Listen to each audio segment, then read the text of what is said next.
बिस्मिल्लाहिर्रहमानिर्रहीम। अस्सलामुअलैकुम। 9th class, उम्मीद है जी आप सब खैर वाफियत से हैं। तो चैप्टर नंबर 5 हमने स्टार्ट किया हुआ है और लास्ट टाइम हमने मैथ ऑफ अर्थ फाइंड किया था और उसके बाद हमने वेरिएशन देखी थी कि हाइट के साथ आल्टीट्यूड के साथ जी की वैल्यू पे क्या असर पड़ता है। तो आज का टॉपिक है हमारे पास आर्टिफिशियल सैटेलाइट्स। तो आर्टिफिशियल सैटेलाइट से पहले हमें पता होना चाहिए सैटेलाइट क्या होता है, ठीक है। तो कोई भी ऐसा ऑब्जेक्ट जो किसी प्लेनेट के गिर्द रिवॉल्व करता है, घूमता है, उसे हम बोलते हैं वो सैटेलाइट है, ठीक है। कोई भी ऑब्जेक्ट जो किसी प्लेनेट के अराउंड रिवॉल्व करे उसे हम बोलते हैं ये क्या है, सैटेलाइट है। An object that revolves around a planet is called a satellite. अब उसने यहाँ पर एग्जाम्पल दी हुई है कि जो मून है वो अर्थ के गिर्द रिवॉल्व करता है, तो मून जो है वो अर्थ का नेचुरल सैटेलाइट है, ठीक है।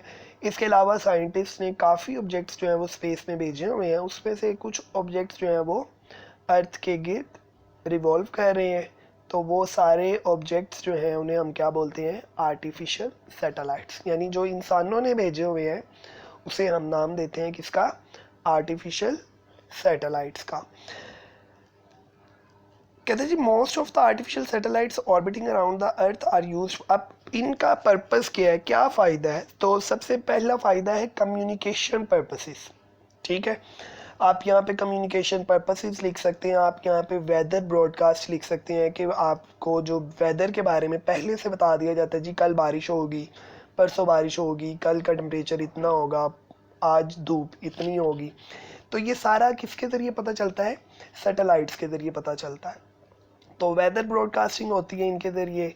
इसके अलावा कम्युनिकेशन पर्पसेस के लिए, मतलब हम जो दूसरे शहरों में, दूसरे मुल्कों में दूर दराज, यहाँ से बैठ के हम अमेरिका कॉल करते हैं, हम इंग्लैंड कॉल करते हैं, दुबई में कॉल्स करते हैं।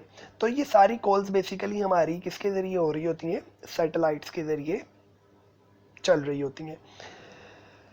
ये जो आर्टिफिशियल सैटेलाइट्स होती हैं इसमें पैसेंजर्स और इंस्ट्रूमेंट्स वगैरह भी जो है वो जाते हैं स्पेस में, जिसमें डिफरेंट किस्म के उन्होंने एक्सपेरिमेंट जो है वो परफॉर्म करने होते हैं।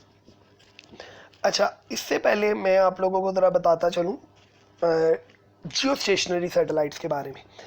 जियो स्टेशनरी सैटेलाइट्स बेसिकली क्या होते हैं, ऐसे सैटेलाइट जो ज़मीन के लिहाज से रेस्ट में हो, उनको हम क्या बोलते हैं, जियो स्टेशनरी सैटेलाइट्स।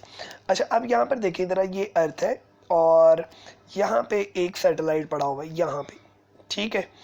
अब ज़मीन जो है वो अपना चक्कर, एक चक्कर अपने एक्सिस के गिर्द कंप्लीट करती है 24 घंटे में। कितनी देर में, 24 आवर्स में। तो हम जो सैटेलाइट भेजते हैं वो पूरा ज़मीन के गिर्द चक्कर अपना मुकम्मल करता है कितनी देर में, 24 घंटे में। अब होता क्या है, ये देखें, लेट से एक इंसान जो है वो आदमी यहाँ पर खड़ा है और ये उसके सामने आर्टिफिशियल सैटेलाइट है। अब ये जब रोटेट करके यहाँ पर आएगा तो तब तक ये सैटेलाइट रोटेट करके कहाँ आ चुका होगा, यहाँ पर, ठीक है। फिर इसी तरह ये जब ज़मीन यहाँ तक पहुँचेगी और तो ये सैटेलाइट पहुँच चुका होगा यहाँ तक। इस तरह क्या होगा कि जो आर्टिफिशियल सैटेलाइट होगा और ज़मीन की जो मोशन है ये हो जाएगी सिंक्रोनाइज। क्या हो जाएगी, सिंक्रोनाइज। इस सिंक्रोनाइजेशन के नतीजे में जो ज़मीन के सामने वो सैटेलाइट है वो हर वक्त उसी के सामने रहेगा। यानी अगर वो पहले यहाँ पर था, अब वो यहाँ पर है, अब वो यहाँ पर है, फिर वो पीछे है, यहाँ पर है, इस तरह। तो वो अर्थ के लिहाज से क्या हो गया है, स्टेशनरी हो गया। फिर इस तरह के सैटेलाइट को हम क्या बोलते हैं, जियो स्टेशनरी सैटेलाइट। तो कहते हैं जी communication satellites take 24 hours to complete their one revolution around the earth, as earth also completes its one rotation about its axis in 24 hours. Hence these communication satellites appear to be stationary with respect to earth, ठीक है। अर्थ के लिहाज से ये stationery appear होते हैं। तो it is due to the reason that the orbit of such a satellite is called geostationary orbit. फिर इस तरह के ऑर्बिट को हम क्या बोलते हैं, जियो स्टेशनरी ऑर्बिट।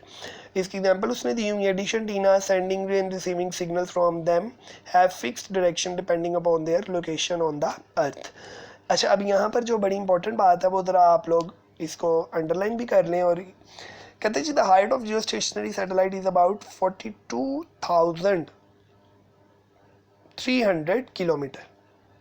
ठीक है, इस ज़मीन से इतना ऊपर जाएंगे तो ये ऑर्बिट आपको मिलता है, जिसमें जो सैटेलाइट होता है वो अपना ज़मीन के गिर्द जो चक्कर है वो कितनी देर में कंप्लीट करता है, 24 आवर्स में, यानी 42,300 किलोमीटर। और इसकी वेलोसिटी जो है वो विद रिस्पेक्ट टू अर्थ क्या होती है, 0 होती है। इसके अलावा आ जाता है जी ग्लोबल पोजीशनिंग सिस्टम, जिसको हम जीपीएस के नाम से जानते भी हैं।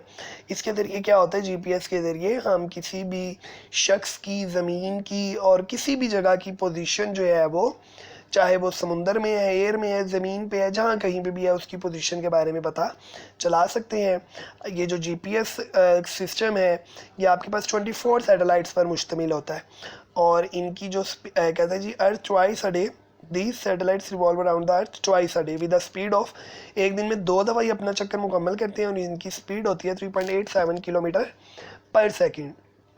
तो यहाँ पर एक काम आपने ये करना है कि इस किलोमीटर पर सेकंड को आपने मीटर पर सेकंड में कन्वर्ट कर लेना है और किलोमीटर पर आवर में कन्वर्ट करना है। ठीक है, ये आप लोगों की असाइनमेंट है, और ये बातें आप लोगों ने अंडरलाइन कर लेनी है। ये एमसीक्यूज़ के लिहाज से, शॉर्ट क्वेश्चंस के लिहाज से बहुत इंपॉर्टेंट है। ठीक हो गया। और इसके अलावा अगर आप लोग कुछ पूछना चाहें तो पूछ सकते हैं। ठीक है जी, अपना ख्याल रखिए। अल्लाह हाफिज़।